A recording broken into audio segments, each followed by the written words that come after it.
তাই পথে পথে যাকেই দেখতে পায় মুকুন্দ সরকার। মুকুন্দ সরকার তাকে জড়িয়ে ধরেই যে বলে, ভাই, কলিযুগে হরিনাম বিনা গতি নাই। তাই হরিনামের ভাষাতে ভাষাতে আবার মুকুন্দ সরকার শ্রীখণ্ড গ্রামেই ফিরে এলো। এবার আপনারা মন দিয়ে দয়া করে শুনবেন যে ঘটনাটা কি এমন হলো যে আমি গানের শুরুতে বলেছিলাম এই ঘটনার কথা বৈষ্ণব সাহিত্যে সোনার অক্ষরে লেখা আছে। এমন ঘটনা কিন্তু বড়ই বিরল। মন দিয়ে আমরা সবাই এবার সেই কথাই শ্রবণ করব। বাড়ি ফিরে এলেন মুকুন্দ সরকার গৌড় থেকে, রাজধানী থেকে শ্রীখণ্ড গ্রামে। শ্রীখণ্ড গ্রামে ফিরে এসে সবার আগে যখন গোপীনাথের পূজা করার জন্য গিয়েছেন, গোপীনাথের পূজা করতে যাওয়ার সময় তার স্ত্রী ছুটে এসে স্বামীর কাছে একেবারে আছাড় খেয়ে পড়লেন, স্বামী স্বামী স্বামী, তাড়াতাড়ি দয়া করে এদিকে আসুন, স্বামী এদিকে আসুন। একি একি, তোমার কি কোনো শারীরিক অসুবিধা হয়েছে? বলো বলো, কি হয়েছে তোমার? এমন অবস্থায় তো তোমায় কখনো আমি দেখিনি। স্ত্রী তখন মুকুন্দ সরকারকে বললেন, স্বামী, এতদিন আপনি বাইরে ছিলেন তাই আমি কাউকে কিছু বলতে পারিনি, কিন্তু স্বামী, আমার সারা গায়ে কেন জানি না কয়েকদিন ধরে বড় জ্বালা যন্ত্রণা হচ্ছে স্বামী, আমি কাউকে কিছু বলতে পারছি না, দয়া করে আপনি একটু দেখে বলবেন আমার কি হয়েছে। মুকুন্দ সরকার তখন নিজের স্ত্রীকে বলল, তুমি চিন্তা করো না, একদম চিন্তা করো না তুমি, কারণ আমি হলাম এই রাজধানীর মধ্যে সর্বশ্রেষ্ঠ চিকিৎসকদের মধ্যে একজন। সারা বাংলার লোক আমার কাছে চিকিৎসা করানোর জন্য ছুটে আসে, আমি কি আর তোমার চিকিৎসা করতে পারবো না? এসো দেখি তোমার কি হয়েছে, ওই তোমার নাড়ি স্পন্দন একবার আমাকে দেখাও দেখি। যেই একবার স্ত্রীর হাতের নাড়ির কাছে হাত দিয়েছে, নাড়ির কাছে হাত দিয়ে মুকুন্দ সরকার বলছেন, একি একি একি, তোমার নাড়ি ধরে তো আমি কিছু বুঝতে পারলাম না। অন্যান্য সমস্ত মানুষদের নাড়ি ধরেই তো আমি বলে দিই যে তার কি রোগ হয়েছে, কিন্তু আজ যে আমি তোমার নাড়ি ধরেও কিছু বুঝতে পারছি না। দাঁড়াও, তবে তোমার নিঃশ্বাস দেখি, কই একবার জোরে জোরে নিঃশ্বাস ফেলো দেখি।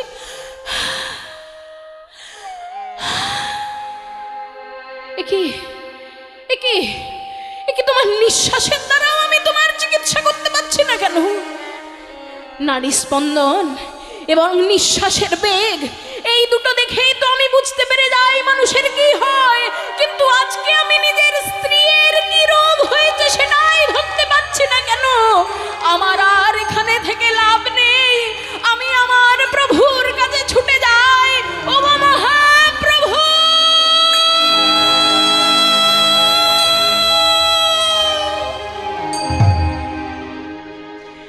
প্রভু, তোমার মুকুন্দকে তুমি ফিরিয়েছিলে একদিন, কিন্তু আজ তোমার মুকুন্দ আবার তোমার কাছে ফিরে এলো। প্রভু, তোমার মুকুন্দ সারা বাংলার লোকের চিকিৎসা করে বটে, কিন্তু আজ যে তোমার মুকুন্দ নিজের স্ত্রীর চিকিৎসাই করতে পারল না। প্রভু, সারা বাংলার লোক আমার কাছে চিকিৎসা করার জন্য ছুটে আসে, আর আমি আজকে নিজের স্ত্রীর চিকিৎসাই করতে পারছি না। প্রভু, দয়া করে বলুন আমার কি হয়েছে, আমার স্ত্রীর কি হয়েছে? মহাপ্রভু বললেন, মুকুন্দ, কি বললে? সারা বাংলার লোকের চিকিৎসা তুমি করেছ মুকুন্দ, সারা বাংলার লোকের চিকিৎসা করার পরে একটা রোগ যে তোমার হয়েছে সেটা তো তুমি বুঝতে পারোনি।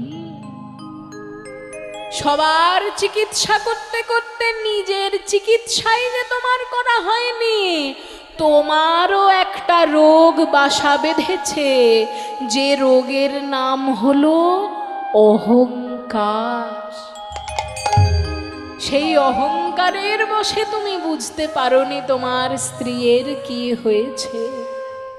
চিন্তা করো না মুকুন্দ, এই নাও আমার চর্বিত প্রসাদ তাম্বুল, এই তাম্বুল প্রসাদ নিয়ে গিয়ে তুমি তোমার স্ত্রীকে খাইয়ে দিলেই দেখবে তোমার স্ত্রীর কি হয়েছে সেটা তুমি বুঝতে পারবে।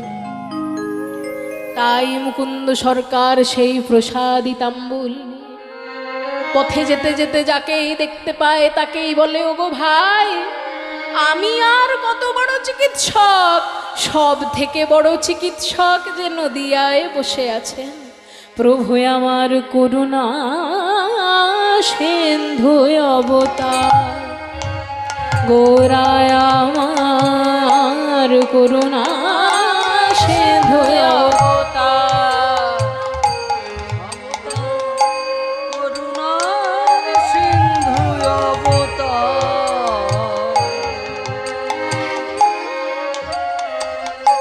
করুণার সিন্ধু অবতার, গোরায় আমার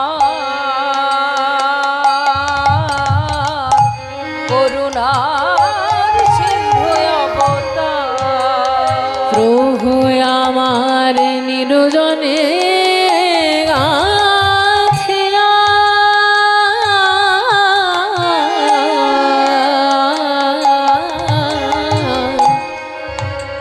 আজ প্রভু আমার নিরজনে গাথিয়া প্রেম চিন্তা মুনি মালা জগজনে বরাউল হায়, গোরায় আমার করুণা সিন্ধু অবতার, গোরায় আমার করুণার সিন্ধু অবতার, গোরায় আমার করুণা সিন্ধু অবতার। মহাপ্রভু আমার বলেছেন, সেই চর্বিত তাম্বুল নিয়ে এসে তিনি খাওয়ালেন তার স্ত্রীকে। তার স্ত্রীকে বললেন, ওগো, তোমার জন্য আমি প্রসাদ নিয়ে এসেছি স্বয়ং মহাপ্রভুর, কাজেই আর তোমার শরীরে জ্বালা যন্ত্রণা থাকবে না। এই তাম্বুল মানে পান, হ্যাঁ, মহাপ্রভুর চর্বিত পান প্রসাদ হিসেবে নিয়ে এসেছেন স্ত্রীর জন্য। সেই পান নিয়ে স্ত্রীকে তিনি খাইয়ে দিলেন। জয় শ্রী গৌর হরি, জয় শ্রী গৌর হরি, জয় শ্রী গৌর হরি, জয় শ্রী গৌর হরি।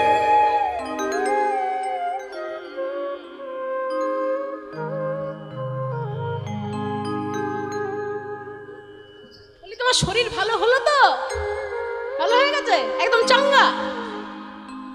তখন স্ত্রী বললেন যে, হ্যাঁ স্বামী, চর্বিত তাম্বুল খেয়ে আর আমার শরীরের কষ্টটা মনে হচ্ছে না কিছু।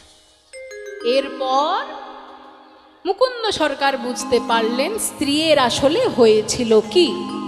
স্ত্রী আসলে হয়েছিলেন গর্ভবতী। এই গর্ভ পূর্ণ হলো কবে? সরস্বতী পূজার দিনে। মায়েরা, আজকে একজন কৃষ্ণ ভক্ত সন্তান জন্ম নিতে চলেছে, সেই উপলক্ষে এই বাড়ির যিনি কাকু, কি নাম, এই বাড়ির কাকু, উনি কোথায় গেলেন আমি আর চোখে, হ্যাঁ, আপনার নামটা একবার একটু বলে দিয়ে যান। উত্তম সামন্ত মহাশয়। সেই উত্তম সামন্ত মহাশয় আজকে এমন সুন্দর একটি দিনে আপনাদের সবার জন্য গান যখন শেষ হবে, গান শেষের পরে আপনাদের সবার জন্য উনি পড়ার জন্য গীতা দান করবেন বিনামূল্যে বলে নিয়ে এসেছেন। জয় গৌর হরি বল। কারণ নিজে গীতা পড়ে নিজে তার ভালো কথাগুলো জ্ঞান হিসেবে নিয়ে নেওয়া মানুষের স্বার্থপরতার লক্ষণ, কিন্তু নিজে গীতা পড়ে তার জ্ঞান নিয়ে সেই গীতার জ্ঞান মানুষের মধ্যে ছড়িয়ে দেওয়াটা কিন্তু মানুষের সেবা। কাজেই সেই মানুষের সেবা যখন আমাদের উত্তম সামন্ত কাকু করতে চলেছেন, আমরা সবাই মিলে তার পরিবার, তার নিজের এবং তার গ্রামবাসীর এবং সমস্ত পৃথিবীর একাধারে শান্তি কামনায় সবাই মিলে একবার শ্রী গুরু প্রেমানন্দে নিতাই। হরি বল, হরি বল, হরি বল।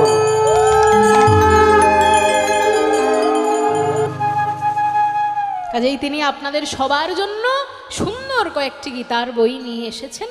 গানের শেষে আপনারা সবাই ওনার থেকে যেন নিয়ে যাবেন। তাই আজকে সেই গর্ভ পূর্ণ হলো কোন দিনে? সরস্বতী পূজার দিনে। ছোট ছোট বাচ্চাদের সব থেকে প্রিয় পুজো হলো সরস্বতী পুজো। যুবক যুবতীদেরও কিন্তু সেটা পরের ব্যাপার। ছোট ছোট বাচ্চাদের সব থেকে প্রিয় হলো সরস্বতী পুজো, কারণ সেই দিন পড়তে হয় না, বইগুলো মা সরস্বতীর কাছে থেকে যাবে। সেই জন্য ছোট ছোট বাচ্চারা একদম খুব ভালো মন নিয়ে মা সরস্বতীর কাছে গিয়ে দাঁড়িয়েছে। তাহলে আমরা সবাই মিলে একটু মা সরস্বতীর নামে পুষ্পাঞ্জলি দিই। বলছি, যারা পিছনে খাওয়া দাওয়া করছেন, তারা কারা শুনছেন একবার হাত তুলুন দেখে। বাহ, অনেকেই শুনছেন। শুনুন, এনারা কিন্তু বড় ভক্ত বলতে হবে, কারণ শুধু খাওয়ারের প্রতি কিন্তু মন নেই, খেতে খেতে শুনছেন। তা শুনুন, ডান হাত দিয়ে খাচ্ছেন, বাঁ হাতটা এটো হয়নি তো? বাঁ হাত কার কার এটো হয়েছে একবার হাত তুলুন তো। কারোর হয়নি। তাহলে আপনারা নিজের বাঁ হাতটা একবার বুকের মধ্যে নিয়ে প্রণাম চিন্তা করুন, এবং যারা খাচ্ছেন না তারা দুটি হাত জোড় করে একবার প্রণাম করুন মা সরস্বতীকে। আজকে মা সরস্বতীর পূজার দিনে ছোট্ট ছেলে জন্মগ্রহণ করতে চলেছে, তাই সবাই মিলে মা সরস্বতীর চরণে প্রণাম জানানোর জন্য এসেছে। সবাই মিলে বলবেন আমার সঙ্গে, মা সরস্বতীর চরণে আমরা আজকে পুষ্পাঞ্জলি দেব। বলুন, ভদ্রকাল্যై ভদ্রকাল্যৈ নমো নিত্যং নমো নিত্যং সরস্বত্যৈ সরস্বতৈ নমো নমঃ। নমো নমঃ। বেদ বেদ বেদাঙ্গ বেদাঙ্গ বেদান্ত বেদান্ত বিদ্যা বিদ্যা স্থানেভ্যঃ স্থানেভ্যঃ এব চ এব চ এষ এষ সভক্তি চন্দন ভক্তি চন্দন চিত্ত পুষ্পাঞ্জলি চিত্ত পুষ্পাঞ্জলি সরস্বতী চরণে সরস্বতী চরণে সমর্পিতমস্তু। সমর্পিতমস্তু। আবার বলুন, ভদ্রকাল্যై ভদ্রকাল্যৈ নমো নিত্যং নমো নিত্যং সরস্বত্যৈ সরস্বতৈ নমো নমঃ। নমো নমঃ। বেদ বেদ বেদাঙ্গ বেদাঙ্গ বেদান্ত বেদান্ত বিদ্যা বিদ্যা স্থানেভ্যঃ স্থানেভ্যঃ এব চ এব চ এষ এষ সভক্তি চন্দন ভক্তি চন্দন চিত্ত পুষ্পাঞ্জলি চিত্ত পুষ্পাঞ্জলি সরস্বতী চরণে সরস্বতী সমর্পিতমস্তু। সমর্পিতমস্তু। আর একবার তিনবার, ভদ্রকাল্যై ভদ্রকাল্যৈ নমো নিত্যং নমো নিত্যং সরস্বত্যৈ সরস্বতৈ নমো নমঃ। নমো নমঃ। বেদ বেদ বেদাঙ্গ বেদাঙ্গ বেদান্ত বেদান্ত বিদ্যা বিদ্যা স্থানেভ্যঃ স্থানেভ্যঃ এব চ এব চ এষ এষ সভক্তি চন্দন ভক্তি চন্দন চিত্ত পুষ্পাঞ্জলি চিত্ত পুষ্পাঞ্জলি সরস্বতী চরণে সরস্বতী সমর্পিতমস্তু। সমর্পিতমস্তু। এবার বলুন, জয় জয় দেবী জয় জয় দেবী চরাচর সারে চরাচর সারে কুচযুগ শোভিত যুগ শোভিত মুক্তাহারে মুক্তাহারে वीणा रंजिता वीणा रंजित पुस्तक हस्ते पुस्तक हस्ते भगवती भारती भगवती देवी नमस्तुते। हेनु काले जो नो मिला श्री रघुनंदन, हेनु काले जो नो मिला श्री रघुनंदन, हेनु काले जो नो मिला श्री रघुनंदन, हेनु काले जो नो मिला श्री रघुनंदन, हेनु काले जो नो मिला श्री रघुनंदन, हेनु काले जो नो मिला श्री रघुनंदन। বাচ্চা হয়েছে বাচ্চা, আর মুকুন্দ দাসের তাহার আনন্দিত আর আনন্দ ধরে না, আনন্দ ধরে না, আয় আনন্দ ধরে না, আজ আনন্দ ধরে না, মুকুন্দ দাসের মনে আনন্দ ধরে না, মুকুন্দ দাসের মনে আনন্দ ধরে না, মুকুন্দ দাসের মনে আনন্দ ধরে না। মুকুন্দ দাসের মনে আনন্দ ধরে না। মুকুন্দ দাসের বাড়িতে জন্মগ্রহণ করলো ছোট্ট ছেলে। এবার মুকুন্দ সরকার তো তখন কাজে ব্যস্ত সরস্বতী পুজোর জন্য, তাই তখন তার পাড়া প্রতিবেশীরা এসে তাকে খবর দিচ্ছে, মায়েরা শুনুন, পাড়া প্রতিবেশী কেমন হতে হয়। পাড়া প্রতিবেশী এসে বলছে, ওগো মুকুন্দ সরকার, তুমি পুজোর কাজ একটু পরে না হয় করবে, তাড়াতাড়ি নিজের বাড়িতে ছুটে যাও, তোমার কত সুন্দর একটা ছোট্ট ছেলে হয়েছে গো। আর শোনো, সরস্বতী পূজার দিন যখন তোমার ছেলে হয়েছে, এ কিন্তু চারটিখানিক কথা নয়, কাজেই সবার আগে তোমার ছেলেকে নিয়ে এসে মা সরস্বতীর চরণে প্রণাম করা। তাহলে পাড়া প্রতিবেশী লোকেরা সবার আগে মুকুন্দ সরকারের ভালো কিসে সেইটা বলল। কিন্তু এখনকার দিনের পাড়া প্রতিবেশী মায়েরা, পরের ছেলে পরমানন্দ, যত উচ্ছন্নে যায় ততই আনন্দ। একদম, পরের ছেলে জন্মেছে তাতে কি, মরল তাতে কি, আমার ছেলেটা যেন ভালো হয়, এই রকম চিন্তা নিয়ে তো তারা ভালো প্রতিবেশী হতে পারে না। তাই ভালো প্রতিবেশী তারাই যারা প্রতিবেশীর কষ্টেও সঙ্গে থাকে এবং সুখের দিনে আনন্দকে আরো বাড়িয়ে তোলে। কাজেই সেই প্রতিবেশীরা গিয়ে বললো, যাও গিয়ে সবার আগে মা সরস্বতীর চরণে প্রণাম করাও। তাই সরস্বতীর শ্রীচরণে কইল সমর্পণ, সরস্বতীর শ্রীচরণে কইল সমর্পণ, সরস্বতীর শ্রীচরণে কইল সমর্পণ, সরস্বতীর শ্রীচরণে কইল সমর্পণ, সরস্বতীর শ্রীচরণে কইল সমর্পণ। বলে আশীর্বাদ করো মা, আশীর্বাদ করো মা, আশীর্বাদ করো মা, আশীর্বাদ করো মা, আশীর্বাদ করো গো বাগদেবী বিনা পানি, আশীর্বাদ করো ওগো বাগদেবী বিনা পানি, আশীর্বাদ করো মা, গো বাগদেবী বিনা পানি, আশীর্বাদ করো ওগো বাগদেবী বিনা পানি, আশীর্বাদ করো মা। মা সরস্বতী কিন্তু দুটো জিনিসের দেবী, বলা হলো বাগদেবী বিনা পানি। বাগদেবী মানে যিনি বাক এর দেবী, আর বাক তখনই ভালো হবে যখন মানুষের পড়াশোনা ভালো হবে। যার পড়াশোনা ভালো তারই তো কথা বলার প্রতি দক্ষতা থাকে, তাই কথা ভালোভাবে বলতে গেলে পড়াশোনা করতে হবে, তাই বাগদেবী। আর দ্বিতীয় কথা বিনা পানি, মানে যার হাতে বীণা রয়েছে, অর্থাৎ সঙ্গীতের দেবী। তাই আশীর্বাদ করো মা, আশীর্বাদ করো মা, তুমি আশীর্বাদ করো মা, আশীর্বাদ করো মা, বাগদেবী বিনা পানি, আশীর্বাদ করো মা, বাগদেবী বিনা পানি, আশীর্বাদ করো মা। প্রথমেই পড়াশোনা। তাহলে পড়াশোনা কি করতে হবে? পড়াশোনা করে যেন ভাগবত পড়তে পারে, আশীর্বাদ করো মা, ভাগবত পড়তে পারি, আশীর্বাদ করো, যেন ভাগবত পড়তে পারে, আশীর্বাদ করো মা। যেন উত্তম সামন্ত কাকুর দেওয়া এই গীতা পাঠ করতে পারে, আশীর্বাদ করো মা, গীতা পাঠ করতে পারে, আশীর্বাদ করো মা। বই শুধু বাড়িতে নিয়ে গিয়ে রেখে দিলে তো হবে না, পড়তে হবে। যেন গীতা পাঠও করতে পারে, আশীর্বাদ করো মা, যেন গীতা পাঠ করতে পারে, আশীর্বাদ করো মা। আর দ্বিতীয় কি? বিনা পানি, সঙ্গীতের দেবী। তাই ওগো বাগদেবী বিনা পানি, আশীর্বাদ করো মা, বাগদেবী বিনা পানি, আশীর্বাদ করো মা। যেন সংকীর্তন করতে পারে, আশীর্বাদ করো মা, সংকীর্তন গাইতে পারে, আশীর্বাদ করো মা। যেন সংকীর্তন করতে পারে, মুখে গৌর হরি হরি বল, হরি বল, হরি বল, হরি বল, হরি বল, হরি বল, হরি বল, হরি।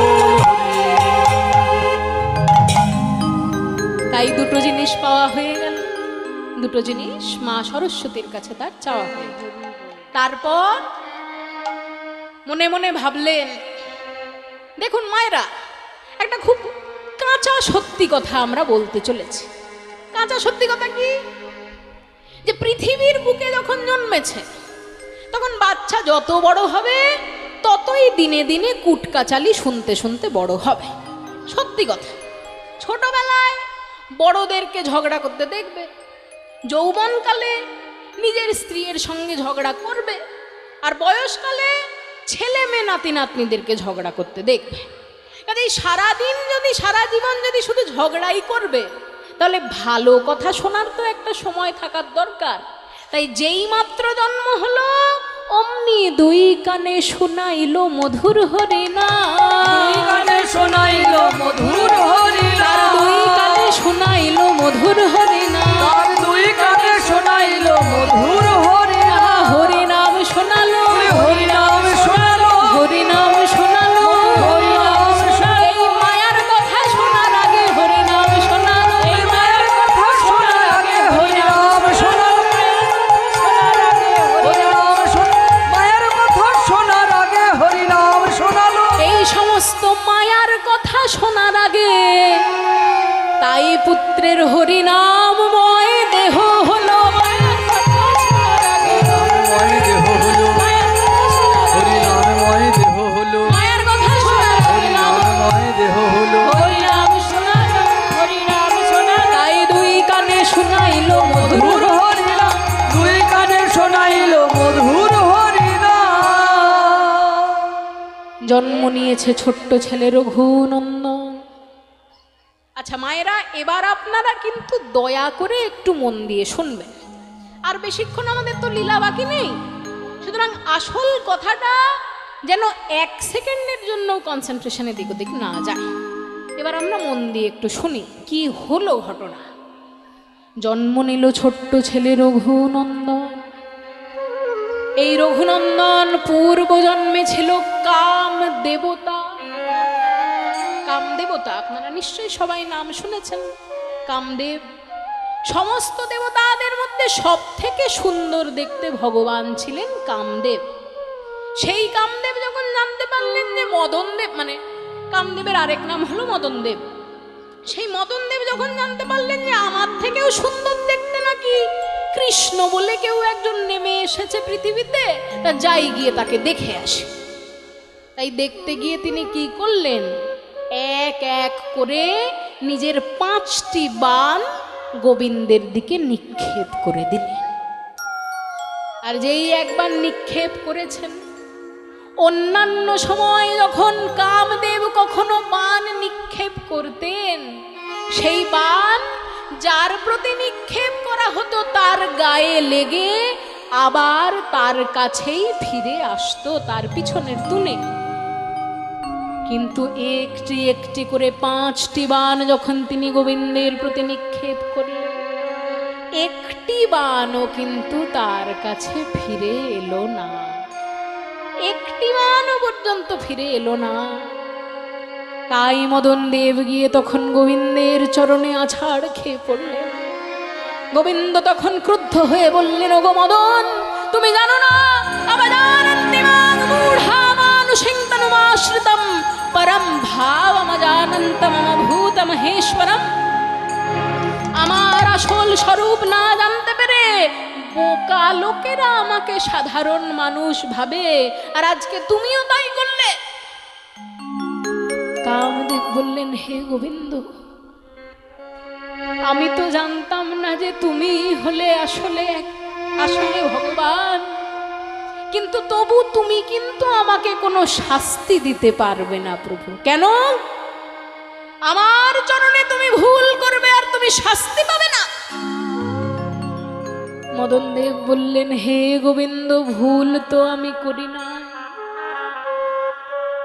কারণ তুমি যদি আমায় ছোটবেলা থেকে এরকম ধনুর্বাণ চালানো না শিখিয়ে দিতে, তুমি তো নিজেই আমার মনের ভিতর হিংসার অহংকার ঢেলে দিয়েছো।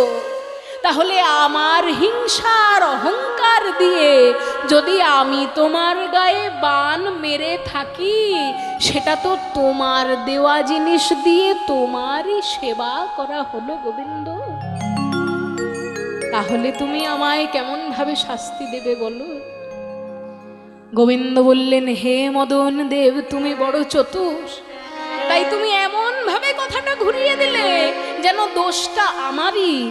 কিন্তু মদন, আমার চরণে তুমি ভুল যখন একবার করেছো, শাস্তি তো তোমায় পেতেই হবে।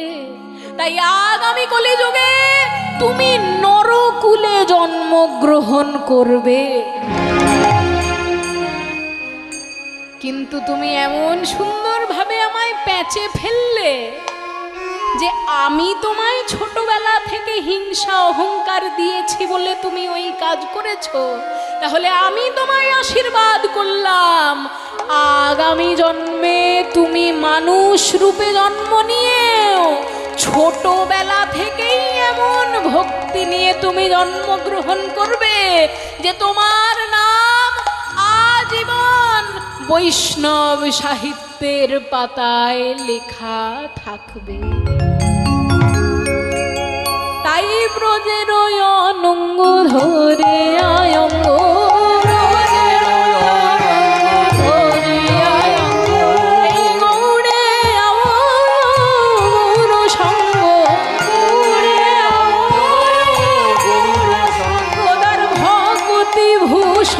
ভকত বে ভূষণ ভকত বে আর লীলায় বহিল সকল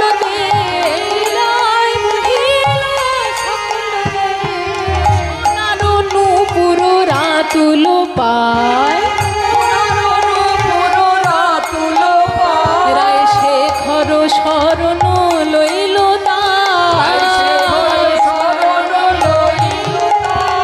শরণ নীলা রঘুনন্দনের শ্রীচরণে শরণ নীলা রঘুনন্দনের শ্রীচরণ জন্ম জন্মান্তরের মতো রঘুনন্দনের শ্রীচরণে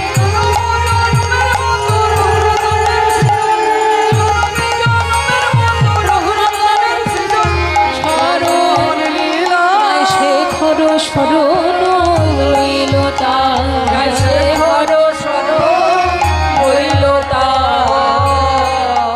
জন্ম নিল ছোট্ট ছেলে রঘুনন্দন।